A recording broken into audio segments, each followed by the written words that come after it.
folks, this is the reaction show of Ironman. Woo! There's so much to talk about between Sexton and his mishap to Jett Lawrence and also his mishap that I believe was a little too harsh, along with you got Prado, you got Degen, you got Shimoda, you got Tomac kind of falling on his face and then coming back in Moto 2. What was going on with the entire race? Because truthfully, if I'm talking about, I have to say what my title is for the thumbnail, where it was entirely Sexton's fault. I don't really care what kind of PR comes out. My view of it, and I will deep dive into it for my analysis show, is that motorcycle, he was trying to make the passes, he locked up the wheels, and those motorcycles do not like to have gyros not moving in the air, okay? It is basically like getting hit in the air as soon as you stop the gyros. That's basically the essence of the wheel tap. Is you lock the rear wheel, boom, it goes down. When you lock the front wheel, that sucker goes out and you are down. And unfortunately, that is the stuff that we've seen a little bit time and time again when it comes to Sexton. He gives stuff away, dude. And this is why I'm almost like Sexton is potentially the most talented guy, the underdog per se of the entire motocross community, is because truthfully, this is the guy that, what was it? Is it Hangtown, where he went from last to first, and then in Supercross, he damn near did the same thing. There was a lot of guys that were kind of out of the racing at that point, but he still was able to come through the pack and effing win, dude.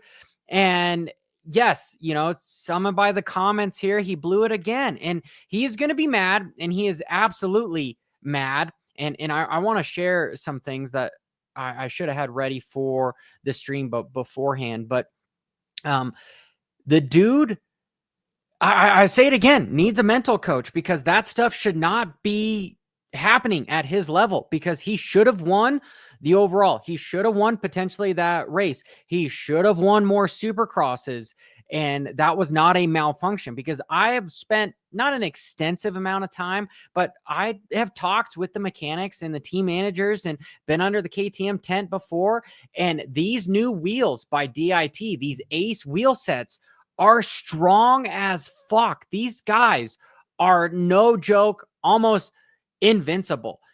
This is some of the things that not necessarily should be saying, but I'm going to say he broke some spokes at Denver when Cooper Webb came up to him, and he rode the entire main event with that wheel not collapsing. And so now all of a sudden, for potentially the allegations that it was a bike lockup, I'm going to go deep dive in my analysis video. So make sure that you hit that subscribe button and notification icon, because that's going to be coming out after the Jeff Emick podcast on Monday. I may do it that day, or I may do it Tuesday. We will see.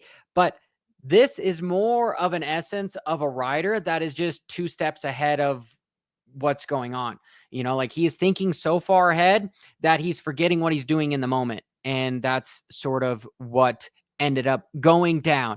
And again, I've got so much I want to say on it, but my point is that it was just hit the G out bump, you're hauling ass, boom, locked up, you come off the jump still with the brakes in hand, and that motorcycle just goes duh and out, right? That is again his fault, because he probably should have been the Supercross champ if it wasn't for his silly back and forth with Cooper Webb by trying to not just take a second.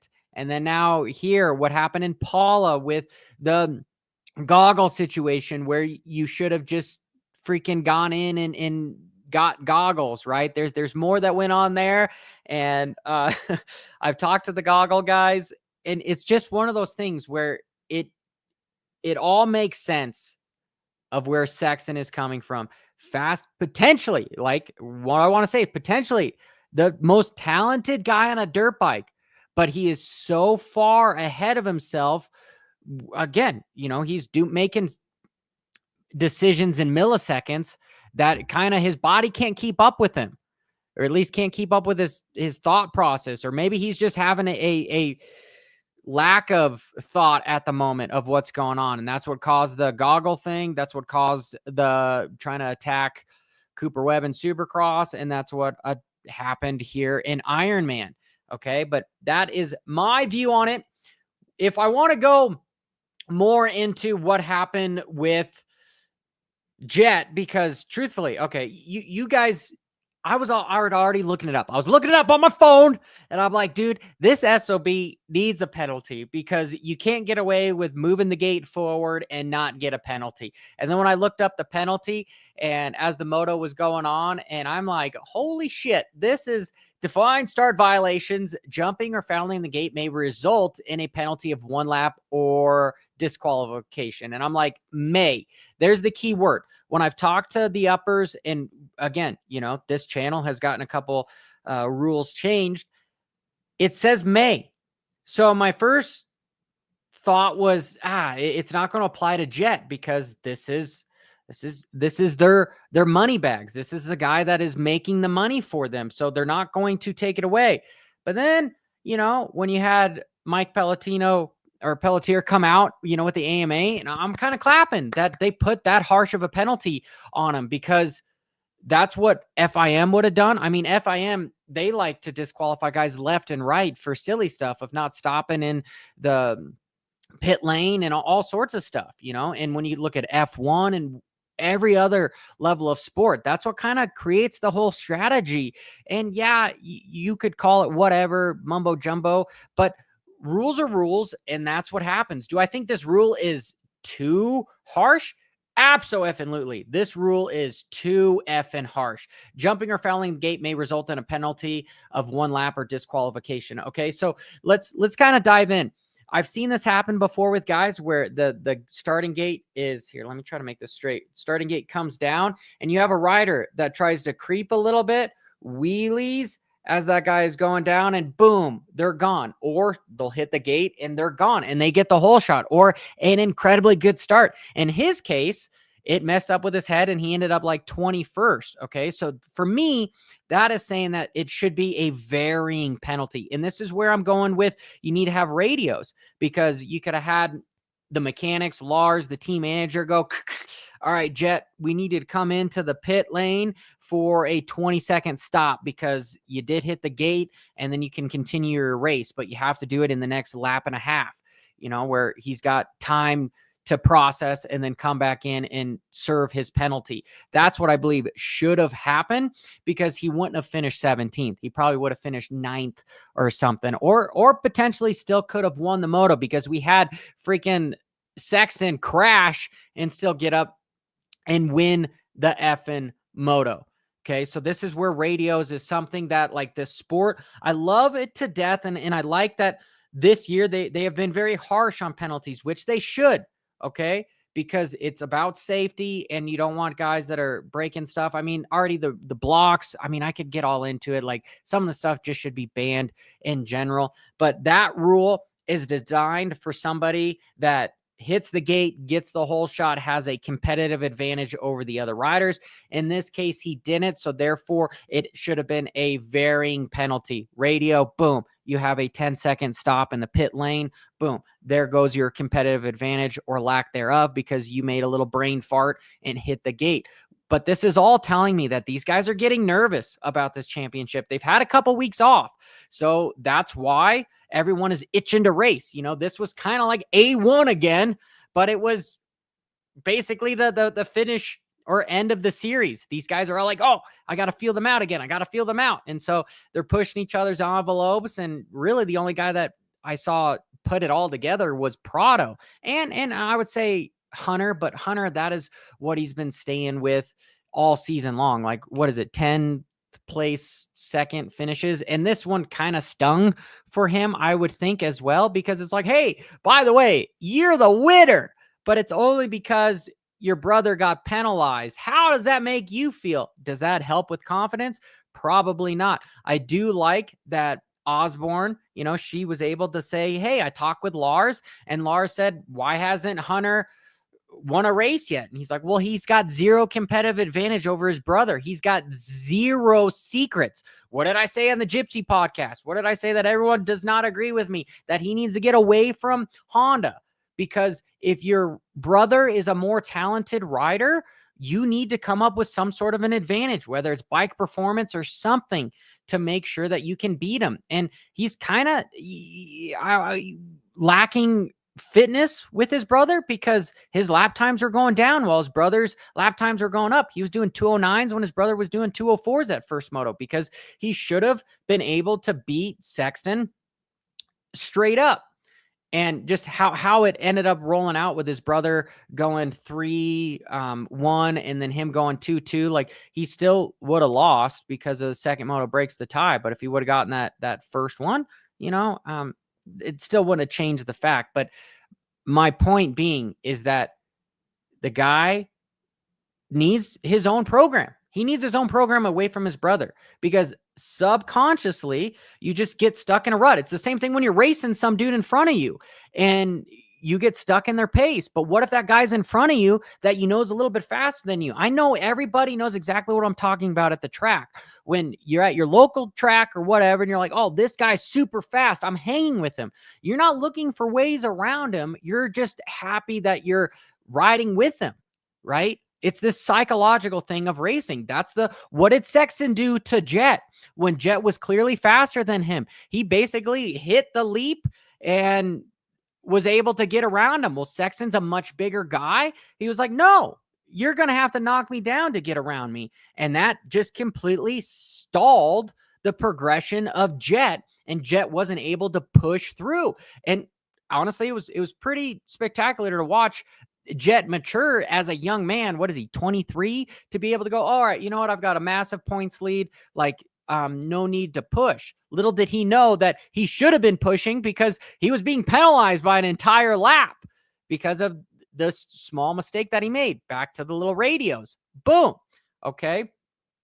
And Tomac, I have no idea what kind of went on with Tomac. I've said it all summer long that he cannot beat Jett if he doesn't get a start ahead of Jett. And then what does he do? He comes out with 2 effing hole shots and kind of goes backwards. And ironically, he ends up with a 3rd place after his first moto kind of fell apart. It wasn't like it really fell apart. There was no bike issues or anything. He just kind of went backwards a little bit. What is it, saving himself because he knows, hey, I'm kind of out of it at this point. Like, I'm just finishing the series. I'm coming up with a new team. That's probably exactly it. Because you've got guys like Prado, who I've heard now is like allegedly, people in the chat room are saying that he's sick on the podium. Okay, I appreciate it. Thank you guys. That would be enough for a 30-minute moto to put it, to make sure that you're not throwing it out there and being able to stay. So, okay. All right. Tomac gets a pass. He said that he was sick.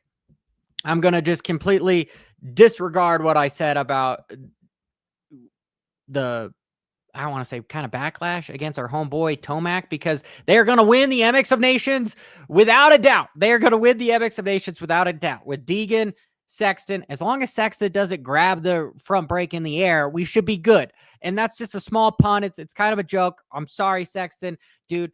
Again, I'm a huge fan of Sexton, and I think he should be winning way more than he is. But where's the mental coach? The mental coach needs to make sure you're not making these small little brain farts somehow of telling you, maybe it's not even a brain fart. Like I said, maybe it's just the sheer fact that he's one step ahead of what his body's actually capable. The latency from what he's doing on the motorcycle to the bandwidth to then the nerve endings going to his brain to then dropping the elbow for the throttle. Like his body can't keep up with his decision making. We'll just say it at that.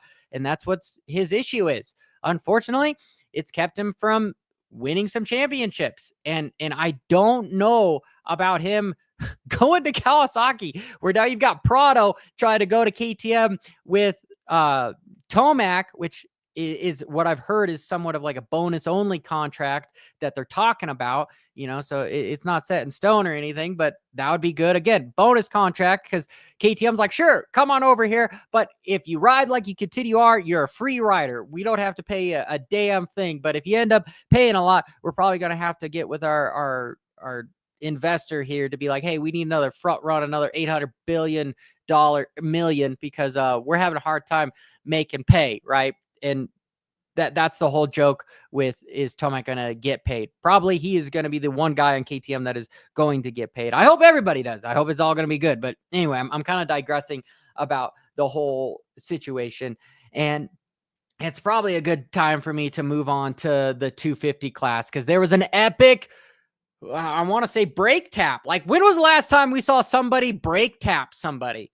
Okay, I believe it was Jeremy McGrath, like 1997 in motocross. You know, was it Jeff Emick that he break tapped to just, hey, nope. And he goes and does it to Joe, and he pushes Joe almost off the track and stops him. That wasn't just, that was sending another message. We saw him send multiple messages, even at the last couple weeks. Okay, back at Millville, you know, before the break, he was like, hey, I'm pointing back at you. I might be a little sore right now, but I got your number. And what did he did? He rubbed that back in to say, Joe, you might sometimes be a little bit faster than me, but you know what? I got your number. And that killed it for Joe.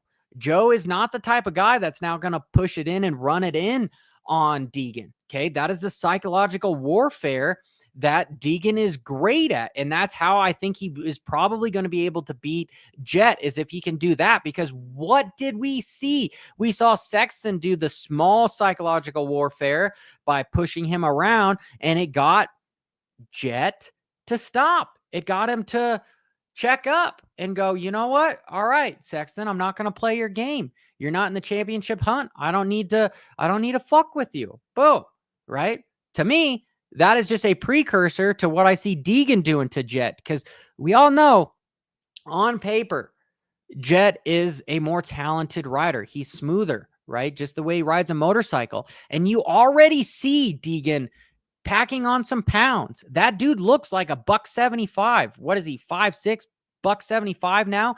That is freaking just that. He is getting ready for that 450. Some of the chat room is saying that he put his foot down. Yeah, I'm going to deep dive into that. So make sure, again, you guys are hitting that subscribe button, because it's going to happen this week. I'm going to show you guys all what is going down, because I got a lot of stuff that I want to share with you.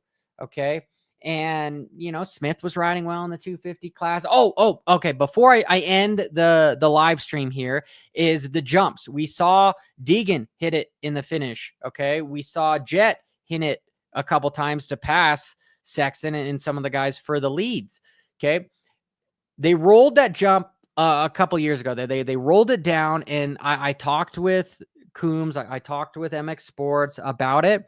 And yeah, was more of a safety thing. That's why the jumps are smaller. It's more of a safety thing. Like this track, truthfully, I liked how they didn't water it as much. That second moto was a little slippery. You saw a lot of guys kind of coming out because that MX-33 sucks. When you have like a hard pack and it's water, there's just no sidewalls to it. So it's all sliding all over the place. You saw that with a lot of the guys that second moto. But again, I'm digressing.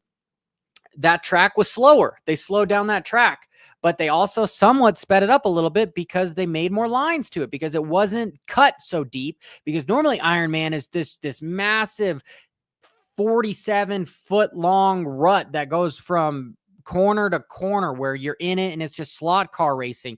That wasn't this. Guys were able to move over. They were able to kind of jump out of the ruts a little bit. Yeah, it was still gnarly. It was still really rough and bumpy. However, it was not as bad as it's been in the past. And that's how I think they should be doing it, is not cutting the track so deep so it creates some lines. It's going to get cupped out. You're going to get holes. There's still going to be some gnarly bumps in there, but it's not going to be just so slot car racing. It's going to be a little bit more of the MXGP style, where they set it and forget it. Don't rip it so bad. So that was the good thing. But then also, if I'm getting back to the original thought of the changing the jumps, is a lot of the riders came to the higher ups and said, guys, don't make me jump this jump. I don't want to break my wheels. I don't want to get hurt. So it's not just like, hey, the sport's out to get it. The sport doesn't want to make motocross great again. Well, there's a lot of guys, a lot of the top guys are like, hey, I don't want to be forced to jump that. I'm totally able to jump it. I don't want to be forced to jump it because I will. Okay, so you got to put that into a little bit of perspective too, because there's been times when riders don't are not heard from what they say, like the whole Villapoto and the Supercross. I think Chad Reed said it too when Villapoto broke his femur, that triple in was very dangerous. You needed to cut it down. So when the riders are coming to you and saying like, hey, this is kind of a dangerous jump, it's probably in your best interest to make sure that you do make it a little bit safer, because these guys are so talented. They are going to push the motorcycles above their ability, which is so crazy to even think about, because these motorcycles are, I mean, again, we're talking about like Tomac riding a 450 to its full ability. Just gnarly. But I just wanted to say that out there as well. But to everyone that joined, make sure you hit that subscribe button. And again, Monday, we have Jeff Emick on. He's going to go over this stuff. I'm going to ask him some of the same questions, so make sure you stay tuned for that. And then end of Tuesday, or oh, you guys are asking, why was he penalized? He was penalized because he hit the gate. The gate popped forward and he went, and he was still, his front wheel was still the first one over there. I will read the rules one more time for the guys that just got here. Okay. Start open, starting the gate, slight riders who present a starting gate are unable to start, falls to malfunctions. Not that. Starting blocks, the front rear tire, starting gate is used. Motorcycles be center of the gate. Slamming of the gate is not permitted.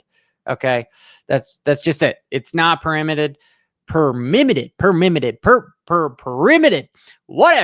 that word is, permitted. And I'm teaching my daughter how to read. That's something for you right there. But then the defined start violations, jumping or fouling the gate, may result in the penalty of 1 lap or disqualification. Again, key word here is may. I've heard lots of times that these rules are more like guidelines, but hey, I'm glad that they're keeping up with it and making sure that it happened. Okay.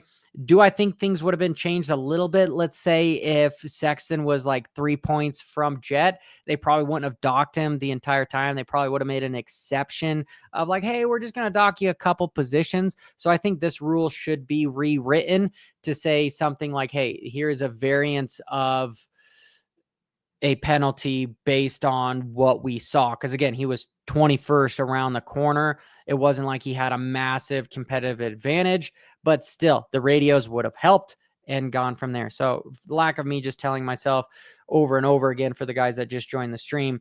That is it. So till next time, keep it WFO.